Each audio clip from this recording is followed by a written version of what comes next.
오늘날 선생님의 손글씨는 초등학교에서 글씨를 쓰던 때와는 상당히 다를 것입니다. 손글씨는 시간이 지남에 따라 바뀌기는 하지만 파킨슨 전문의들은 특정 종류의 손글씨 변화가 파킨슨병의 초기 징후 중 하나일 수 있으므로 나이가 들면서 글씨체 변화를 주시해야 한다고 말합니다. 첫 번째는 글씨 크기가 작고 빽빽해지는 것입니다. 나이가 들면서 시력이 떨어지고 손가락이 뻣뻣하거나 관절염으로 글씨체가 바뀌기도 합니다. 하지만 전체적으로 글씨체가 작아지고 띄어쓰기가 비좁아지는 글씨체는 파킨슨병의 초기 증상 중 하나로 의심할 수 있습니다. 미국 파킨슨 재단의 최고 책임자인 제임스 백은 파킨슨 환자는 운동 능력이 정상보다 느리고 행동이 작게 나타나는 방향으로 뇌에 영향을 미친다고 말합니다. 그래서 필기 역시 움직임이 필요한 동작으로서 파킨슨병 환자의 글씨 쓰는 능력도 떨어지기 때문에 환자의 글씨체가 작고 빽빽해지며 동작이 느려질 가능성이 매우 높다고 설명하죠. 중요한 것은 선생님의 글씨체가 어느 순간 작아지고 글자 사이가 빽빽해지는 등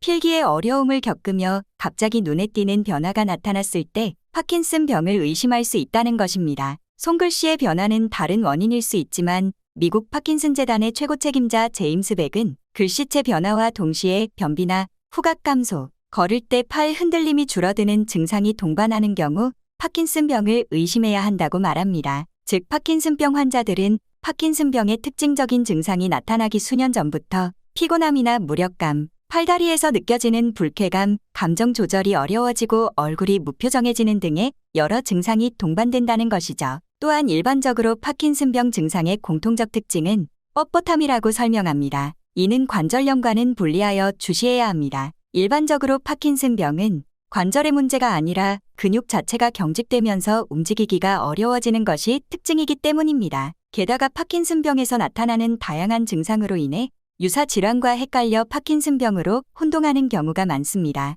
예를 들면 파킨슨병과 유사한 운동 장애를 보이는 뇌졸중, 치매 현상과 보행 장애가 나타나는 알츠하이머, 뇌의 자율신경계와 손해 이상이 원인으로 발생하는 다계통 위축증 등 다양한 질환이 파킨슨병과 유사하게 나타나기 때문에 이상 징후가 나타난다면 병원에 방문하여 정밀하고 정확한 진찰을 받는 것이 무엇보다 중요합니다. 만약 신체적으로 활동적인 경우라면 골프나 테니스처럼 이전에 잘하던 행동들에서 협응력이 떨어지는 것을 느끼며 신체의 문제점을 알아차릴 수 있습니다. 또 다른 파킨슨병 초기 징후로는 발을 끄는 걸음걸이나 팔다리의 떨림, 불면증이나 수면무호흡증의 수면 문제를 동반할 수 있습니다. 어느 날 갑자기 필기체가 줄어들었다면 반드시 의사와 상의가 필요합니다. 그리고 실제로 작은 글씨체 증상이 파킨슨병이 원인이었다면 몇 가지 행동들이 운동 증상을 완화하는 데 도움을 줄 수 있습니다. 미국 파킨슨 재단은 글씨체가 작게 써지는 증상이 나타난다면